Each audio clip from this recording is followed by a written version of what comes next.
ನಮಸ್ತೆ ಕನ್ನಡಿಗರೇ, ನಾನು ನಿಮ್ಮ ಕನ್ನಡತಿ ಮಧು ಮಾತಾಡ್ತಾ ಇದ್ದೀನಿ. ನೋಡಿ, ಅಡುಗೆ ಮನೆಯಲ್ಲಿ ಸ್ವಿಚ್ ಬೋರ್ಡ್ಗಳೆಲ್ಲ ಮುಟ್ಟಿ ನಾವು ಸ್ವಲ್ಪ ಏನೇ ಎಷ್ಟೇ ಹುಷಾರಿದ್ರು, ನಾವು ಎಷ್ಟೇ ನೀಟ್ ಮಾಡ್ಕೊಂಡಿದ್ರು ಸ್ವಲ್ಪ ಗಲೀಜಾಗಿರುತ್ತೆ. ಜಸ್ಟ್ ಈ ಸ್ಪ್ರೇನ ನಾವು 3 ಹನಿಯಿಂದ 4 ಹನಿ ಸ್ಪ್ರೇ ಮಾಡಿಕೊಂಡು ಒಂದು ಬಟ್ಟೆ ತೊಗೊಂಡು ಇಲ್ಲ ಟಿಶ್ಯೂ ಪೇಪರ್ ತೊಗೊಂಡು ನಾವು ಒರೆಸಿದ್ರೆ ಅದು ಎಷ್ಟು ನೀಟ್ ಅನ್ನಿಸುತ್ತೆ ಅಂದರೆ, ಭಾಳ ನಾವು ಕೈ ಒತ್ತಿ ತಿಕ್ಕಬೇಕು ಅನ್ನೋದು ಏನಿಲ್ಲ. ಜಸ್ಟ್ ಹಿಂಗೆ ಒರೆಸಿದ್ರೆ ಸಾಕು, ತುಂಬ ಪಳಪಳಾಗಿ ಉಳಿಯುತ್ತೆ. ಕೊಳೆಲ್ಲ ಬಂದು ನೀಟಾಗಿರುತ್ತೆ.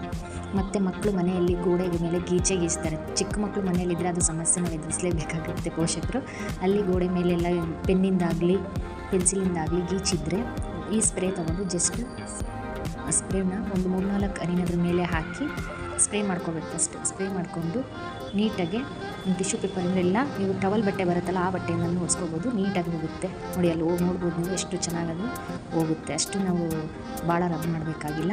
ನೋಡಿ, ಅಲ್ಲಿ ಕ್ಲೀನ್ ಮಾಡ್ಕೊಂಬರಷ್ಟೇ ಇವಳು ಪೆನ್ ತೊಗೊಂಡು ನನ್ನ ಮಗಳು ಗೀಸ್ತಾ ಇದ್ಲು. ಮತ್ತು ನಾನು ಹೆಂಗೂ ಕ್ಲೀನ್ ಮಾಡ್ತೀನಿ ಅನ್ನೋದು ಒಂದು ಅವಳಿಗೆ ಮತ್ತು ಗೀಚ್ತಾ ಇದ್ಲು. ಅದಕ್ಕೆ ಮತ್ತೆ ಅವಳನ್ನು ಸರಿಸಿ ಅದನ್ನು ಹೋಗುತ್ತಲ್ಲೋ ಅಂದ್ಕೊಂಡೆ ಪೆನ್ನಿಂದು. ಬಟ್ ಪರವಾಗಿಲ್ಲ, ಚೆನ್ನಾಗಿ ಪೆನ್ನಿಂದು ಸಹ ಕಲೆಗಳು ಗೋಡೆ ಮೇಲೆ ಇರಲಿಲ್ಲ, ಹೋಯಿತು. ಅವೆಲ್ಲ ಗೀಚಿದ್ರೆ ಮನೆ ತುಂಬ ಚೆನ್ನಾಗಿ ಕಾಣಲ್ಲ. ಅದಕ್ಕೆ ಈ ಥರ ಸ್ಪ್ರೇ ನಮಗೆ ಈಸಿ ಆಗುತ್ತೆ. ನಾನು ಪ್ರಾಡಕ್ಟ್ ಯಾವುದನ್ನು ಹಾಕಿ ತೋರಿಸ್ತಾ ಇಲ್ಲ. ಯಾಕೆ ಅಂದರೆ ಹೇಳ್ತೀನಿ ಏನು ಅಂದರೆ, ಇದೆಲ್ಲ 50 ರೂಪಾಯಿ ಒಳಗೆ ಪ್ರಾಡಕ್ಟ್ಗಳು. ನೋಡಿ, ಈಗ ನಾನು ಚಿಮ್ನಿ, ನಮ್ಮನೆ ಚಿಮ್ನಿ ಇದು. ಈ ಚಿಮ್ನಿ ಅಂದಮೇಲೆ ನಿಮಗೆಲ್ಲರಿಗೂ ಗೊತ್ತಿರುತ್ತೆ, ಜಿಡ್ಡು ಹಿಡ್ದೇ ಇರುತ್ತೆ. ಬಟ್ ನನ್ನ ಅಷ್ಟು ವೀಕ್ಲಿ ನೀಟ್ ಮಾಡ್ಕೊಂಡ್ಬಿಡ್ತೀನಿ, ತುಂಬ ಜಿಡ್ಡು ಇಟ್ಕೊಳಲ್ಲ. ಹಂಗಾಗಿ ಅಷ್ಟು ಜಿಡ್ಡಿಲ್ಲ ಇದ್ರ ಮೇಲೆ. ತುಂಬ ಜಿಡ್ಡು ಇದ್ದರೆ ಅಥವಾ ಈ ಥರ ಕೊಳೆ ಥರ ಕಂಡ್ರೆ ಅದು ಪ್ರಾಡಕ್ಟ್ನ ಹಾಕಿ ನಾವು, ಇದು ಸ್ಪ್ರೇ ಅಲ್ಲ, ಜಸ್ಟ್ 20 ರೂಪಾಯಿ ಪ್ರಾಡಕ್ಟ್ ಇಂದಿದ್ದು, ಅದನ್ನು ಹಾಕಿ ನೀಟಾಗಿ ಒರೆಸ್ಕೊಂಡ್ರೆ ನೋಡಿ ಎಷ್ಟು ಚೆನ್ನಾಗಿ ಕಾಣ್ತಾ ಇದೆ. ಪಳ ಅಂತ ನಮಗೂ ಖುಷಿ ಆಗುತ್ತೆ ನೋಡೋಂಥ. ಯಾವುದನ್ನೇ ಆಗಲಿ ನಾವು ಸಮಯ ಕೊಡಬೇಕು. ಸಮಯ ಕೊಟ್ಟಿಲ್ಲ ಅಂದರೆ ಯಾವ ಕೆಲಸ ಆಗಲ್ಲ. ಆಮೇಲೆ ಗ್ಯಾಸ್ ಸ್ಟವನ್ನು ನಾವು ಜಾಸ್ತಿ ದೊಡ್ಡ ಉರಿಯಲ್ಲೇ ಜಾಸ್ತಿ ಮಾಡ್ತೀವಿ. ಅಲ್ಲಿ ನಮಗೆ ಸ್ವಲ್ಪ ಕಪ್ಪಾಗುತ್ತಲ್ಲ, ಅದು ಗ್ಲಾಸ್ ಇರುತ್ತಲ್ವ, ಅದ್ರ ಗ್ಲಾಸ್ ಮೇಲೂ ಸಹ ನಾವು ಈ ಲಿಕ್ವಿಡ್ನ ಹಾಕಿ ಜಸ್ಟ್ ಈ ಥರ ಮಾಡಿದರೆ ಅದು ಎಲ್ಲನೂ ನೀಟಾಗುತ್ತೆ.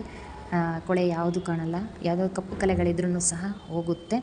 ತುಂಬ ಚೆನ್ನಾಗಿ ನಮ್ಮದು ಶೈನಿಂಗ್ ಸಹ ಬರುತ್ತೆ. ಆಮೇಲೆ ನಮ್ಮ ದೇವ್ರ ಪೂಜೆಗಳಿಗೆ ನಾವು ಸಾಮಾನು ಬಳಸ್ತೀವಿ. ನಾವು ಎಷ್ಟೇ ಇಟ್ಕೊಂಡ್ರೂ 1 ವಾರ 2 ವಾರದಲ್ಲಿ ಕಪ್ಪಾಗುತ್ತೆ.